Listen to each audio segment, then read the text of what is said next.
Massachusetts. I was sold to an Englishman who lived in London. It was where I learned the English language. In around 1619, I went back to Massachusetts with a British explorer who lived along the coast. Shortly afterwards, new settlers, my country known as today as the Pilgrims. The Pilgrims could not have arrived without my help. I acted as their guide and interpreter. I helped them learn how to plant crops like corn and to hunt. I am known as Squanto, friend to the Pilgrims, and first guest of the first Thanksgiving meal. Squanto.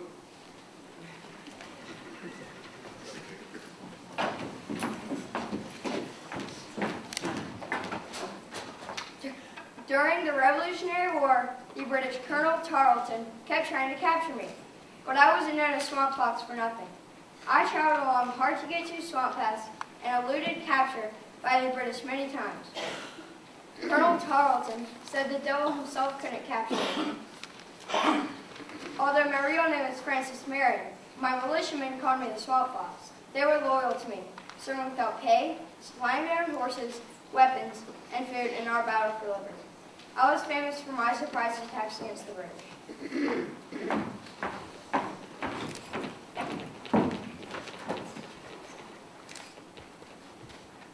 At just 7 years old, I was snatched from my family and sent on the slave ship Phyllis. Huddled at the bottom of the ship, I sat with the other slaves wrapped in a piece of rug. 10 weeks at sea was very scary.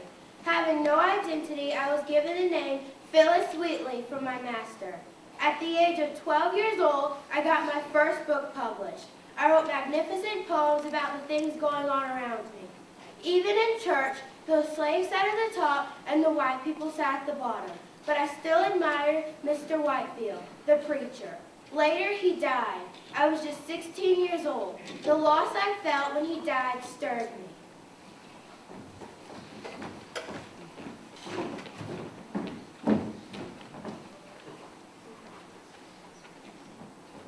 I'm a good silversmith and I joined the army. Do you know who I am? No. Well, how about if I shout out, "The British are coming, the British are coming." Ah, yes. Now you know my name. Revere. I am what you call a patriot. A patriot is someone who loves their country and is willing to stand up and prove just how loyal they are. My country was a country when I showed my patriotism by warning the good citizens of Boston that the advancing guns of the British tyrants were coming. Tyrants were what the British were to those of us who wanted freedom, and we were willing to offer up our lives to attain it. It pleases me to know that over 200 years later, people are still wondering what my midnight ride on a bar horse must have been like.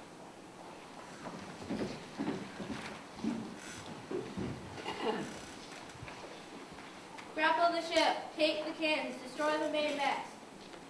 Heated battle on the high seas, us commanding the U.S. Navy trying to defeat the HMS Serapis, which was twice as powerful as my ship.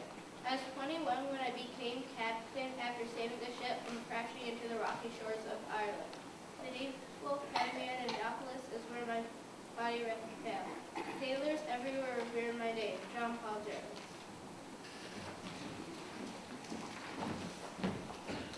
I was the first Revolutionary War spy, although I always wasn't a spy. I started out as a teacher. Teaching inspired me to very different jobs, however I pursued both with my best excellence.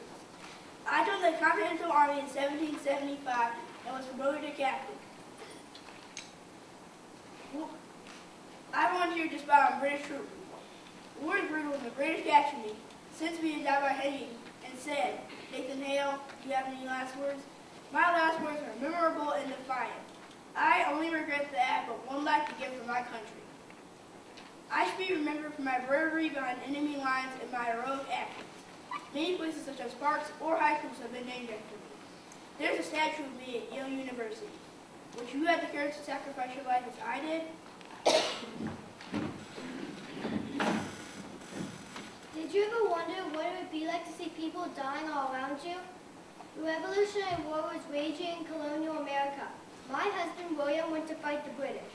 I wanted to help, so I became a camp follower. Someone who did all the everyday boring chores for the soldiers. One of my jobs was to carry a pitcher of water to the soldiers that had fallen. One day I was horrified to see my husband had fallen from heat stroke. The day was hot and long. I immediately took over his cannon gun and kept firing. My quick break decision to help resulted in George Washington making me Captain Molly Pitcher, and I even earned a pension of $40 a year for my courage. It was an exciting but scary time in my life.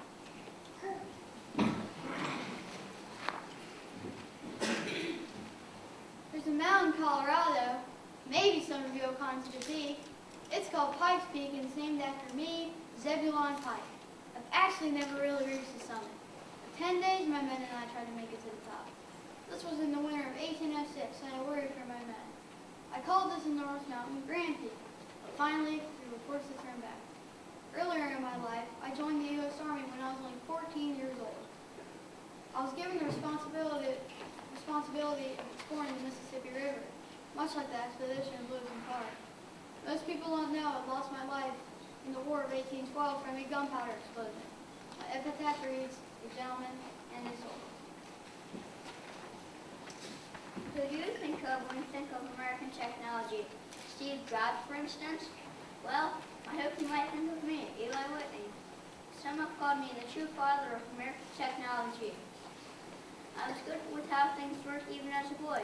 After seeing a violin, I made one. When I was 8, I took apart my father's watch and put it back together in perfect running order. I invented the cotton gin. This had a huge effect on the institution of slavery. Cotton pinks my hand. It's hard work. It leaves your hand scratched and bleeding.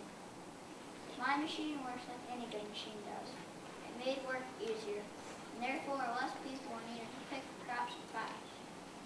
Many people thought it was one of the most important inventions of all time.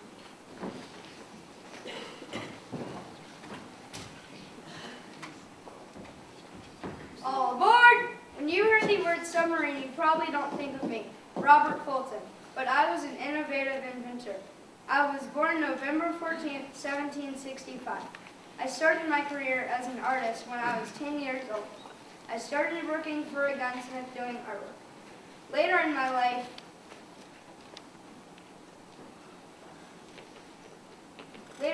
I became an inventor and engineer. Since I was really good at making things work, even Napoleon was interested in my ideas. You might have heard that I invented the steamboat, but that is not true. I was lucky to have the money to build the first steamboat that actually turned into a money-making business. I only live to be 49, and I'm most proud of inventing the submarine because it is a totally new way to travel in the water.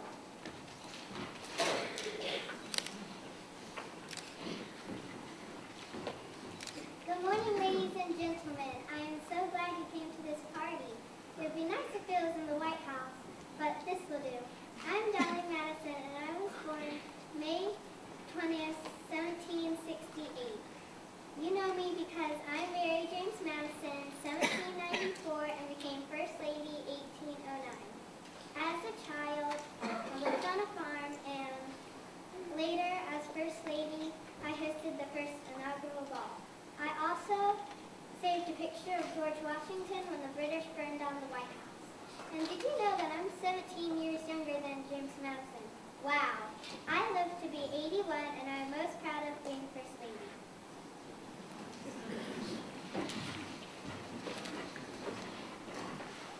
It was the War of 1812 when the British had just burned Washington, D.C. and were advancing towards Baltimore. Dr. Beans, my friend, had tended to the British soldiers' wounds. I was a lawyer, but I had letters from the British soldiers agreeing that my friend should be set free. That time ended up on a warship of the enemy as the bombardment of Fulton began. All through the night, the British guns hurled cannonballs at the fort that protected Baltimore. I thought the Americans guarding the fort were doomed, but when dawn came incredibly, guns at stunned amazement and saw flying the huge American flag. I thought something had to do something to respect and honor the brave ones who defended our freedom. The Star-Spangled Banner, President Scott Key. It always made me proud to know that in some small way I could be part of our country's glorious history.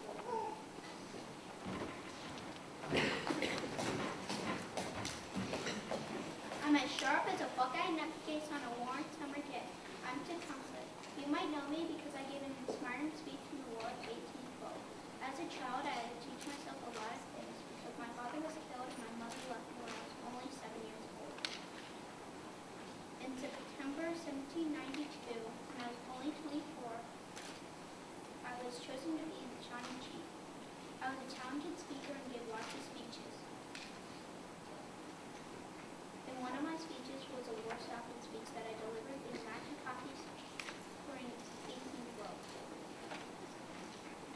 probably didn't know, but my name means shooting star. I lived to be 45, and I had an honorable death in the Battle of Things.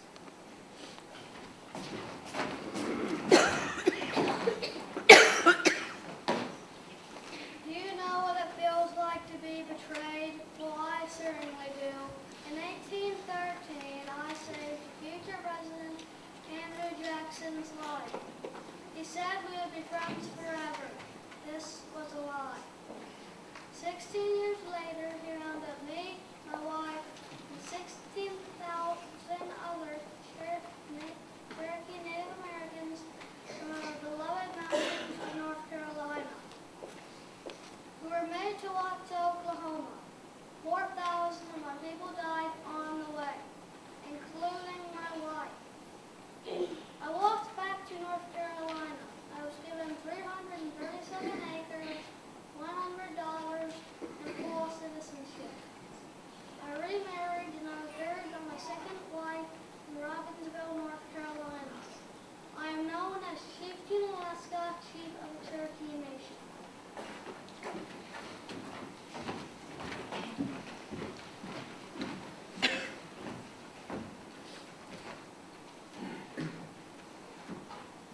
My writing was astounding. Millions of copies would be sold. The name Edgar Allan Poe today is synonymous with the concept of scary. My first real profession was writing reviews for other people's works, although most people's writing was absolutely awful. When I wrote my first poem, everyone loved it. As my foster father would have said, that's what I call rolling into the dough. Mystery and terror, that was everyone's new motto. Perhaps this fan letter I recently received from a student in Modern Day Times will pique your interest about my macabre writing. I think your life sounds like something out of a storybook. So many tragic moments and so much soul. I just wanted to tell you that the black cat is one of my favorite stories. By the way, does the black cat symbolize anything? And who is Annabelle Lee? I could go on all day. Is the Red Death tuberculosis? And what happened those 4 days you disappeared? So, if you like a good scare, read me.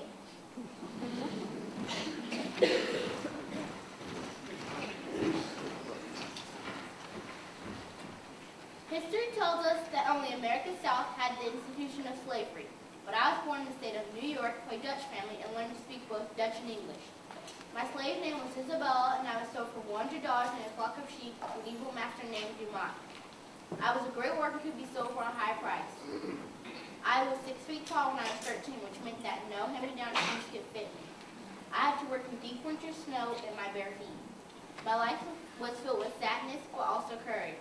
My son was sold for me at the age of 5. But I walked a long ways to find a lawyer willing to represent me. I was the first African American to win a court case. It wasn't until the age of 30 that I knew I had to stand out and speak out, to stand up and speak out, to have a voice. I changed my name to represent the meaning of it all for me. I changed my name to Sojourner Truth and spread the truth for the rest of my life.